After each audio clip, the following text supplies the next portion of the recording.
Bonjour à tous, on se retrouve aujourd'hui pour une nouvelle vidéo, et cette fois-ci un déballage. Alors c'est un téléphone qui m'a été aimablement prêté par Yvon, de la chaîne Smart Yvon.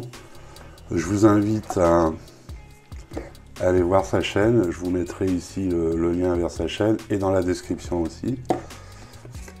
Donc du coup c'est un téléphone qui a déjà été déballé. Alors, donc le téléphone avec la coque, hein, Umidigi fournit toujours une coque de ce genre. Alors le câble USB rouge chez eux et un chargeur 18 watts.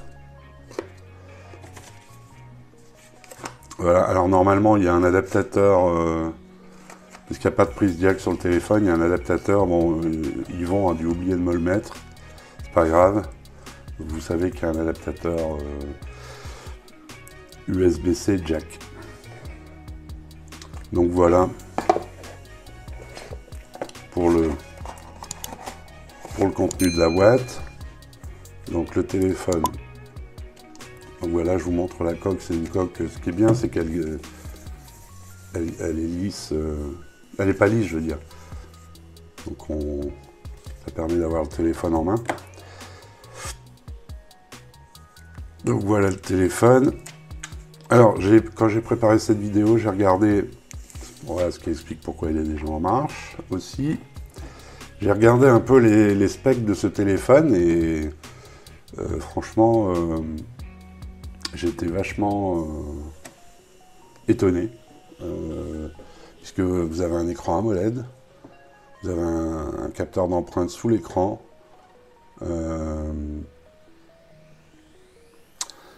Vous avez 4 capteurs photo à l'arrière. Bon, ici vous voyez qu'Yvon a déjà mis une vitre de protection, puisque c'était son téléphone personnel. Donc je le remercie d'autant plus. Donc voilà, je vous montre un peu l'appareil. Bon, ça prend, bon ça on le dit toujours, ça prend toujours les traces de doigts. Voilà, 4 capteurs, dont un 48 mégapixels. Vous avez de l'USB-C, micro haut-parleur. Je ne sais pas si c'est un micro qu'on trouve ici, là. Dessus, vous avez la caméra pop-up. Oui, parce que c'est la particularité de ce téléphone aussi. Et les boutons volume plus-moins sur la droite, comme toujours chez Umidigi. Et ici en bas, donc sur la tranche gauche, vous avez le tiroir SIM. Alors si je me trompe pas, il y a deux SIM et un lecteur de carte mémoire. Alors c'est déjà un appareil qui a 6 Go de RAM et 256 Go de stockage. Donc c'est quand même énorme. Et son prix, je crois qu'il tourne dans les 200 €. Moi je suis épaté parce que vous avez quand même un processeur, le Mediatek, le célèbre Mediatek G90T, très bon processeur, hein, qui se rapproche des 300 000 points en Antutu, donc qui vous permet de jouer, enfin d'avoir des performances excellentes, aux alentours de 200 €, quoi. À ce prix-là, vous avez un Redmi Note 9S, ou 9, non, le Pro doit être un peu plus cher. Ouais, le 9S, il me semble qu'il y a le G90T aussi, de mémoire, je sais plus. Bref. Donc voilà, des bonnes spécifications. Je suis vachement surpris, parce qu'il m'avait dit le prix, mais je ne savais pas qu'il y avait tout ça. Donc je vous donne en détail, je vais y arriver, les caractéristiques de l'appareil. Donc c'est un écran de 6,39 pouces en AMOLED, en 19,5 neuvième, donc 2340 par 1080, 403 ppi de densité de pixels, ce qui est excellent. J'ai pas eu le taux de luminosité, je l'ai pas trouvé. Si je le trouve, je le mettrai lors du montage. Donc comme j'ai dit, c'est un Helio G90T, octa-core. Et en GPU, vous avez un Mali G76 à 800 MHz. Donc 6 Go de RAM en LPDDR4X. 256 Go de mémoire interne en UFS 2.1. Ça aussi, ça m'a vachement surpris. Donc, vous avez un capteur principal en 48 mégapixels en Samsung. Vous avez un ultra grand angle en 16 mégapixels. Souvent, chez les concurrents, c'est 8. Et en plus, un capteur portrait de 5 mégapixels et un macro de 5 mégapixels. Ça, c'est pareil, sur le papier, en tout cas, il est vachement bien, ce téléphone. Donc, il est full réseau, B20, B28, Wi-Fi 5, Bluetooth 5, NFC, vous avez du NFC, VoLTE, bon, j'ai pas vérifié les appels Wi-Fi, je vous le dirai lors du test.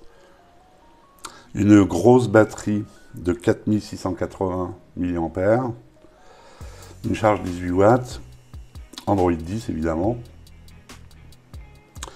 Donc il existe en noir et en bleu. Alors c'est un bleu vert, très joli bleu, qui change un peu des bleus habituels qu'on a. Donc il fait en dimension 159,2,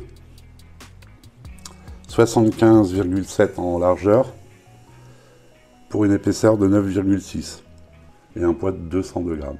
Alors, l'épaisseur, bon, ça s'explique par la batterie, quand même, mais c'est surtout la caméra pop-up. Hein. Les smartphones, comment dire, qui ont des caméras pop-up sont toujours épais. Ça a toujours été le Redmi Note 9,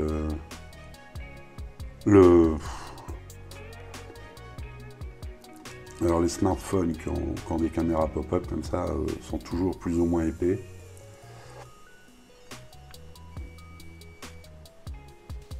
Vous avez un petit bruit, je ne sais pas si on l'entend.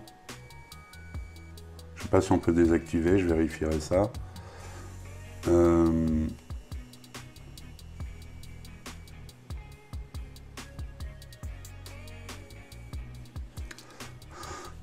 Alors, moi j'ai eu le Mi 9T, bon, la caméra n'est pas hyper rapide, je ne sais pas si on peut faire de la reconnaissance du visage facial avec, je verrai ça lors du test. Je vais paramétrer l'empreinte et je vais mettre en pause et je vais paramétrer l'empreinte pour vérifier si l'empreinte sous l'écran est fiable. Donc on va se configurer l'empreinte pour voir.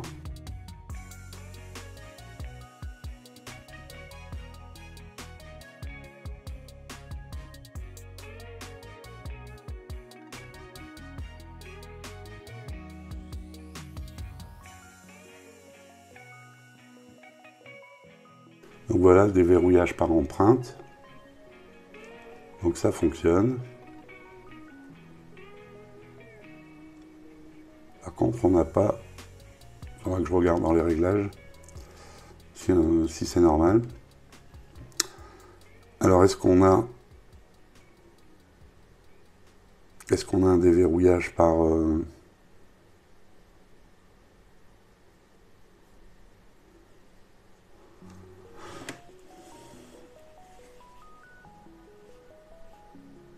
Ouais, il fonctionne bien. Donc voilà. Donc agréablement surpris, en tout cas sur le papier, par les performances, les qualités de ce téléphone. Enfin, il est joli, ça c'est clair. Tous les Humidigi sont toujours très jolis, très bien finis, très bien fabriqués. Bon, maintenant, reste à voir ce que ça donne. Vous avez Android 10 évidemment. Donc voilà, je vais vous tester ça et je vous ferai un retour très prochainement sur ce téléphone. Je vous dis merci, à bientôt pour une prochaine vidéo. Ciao.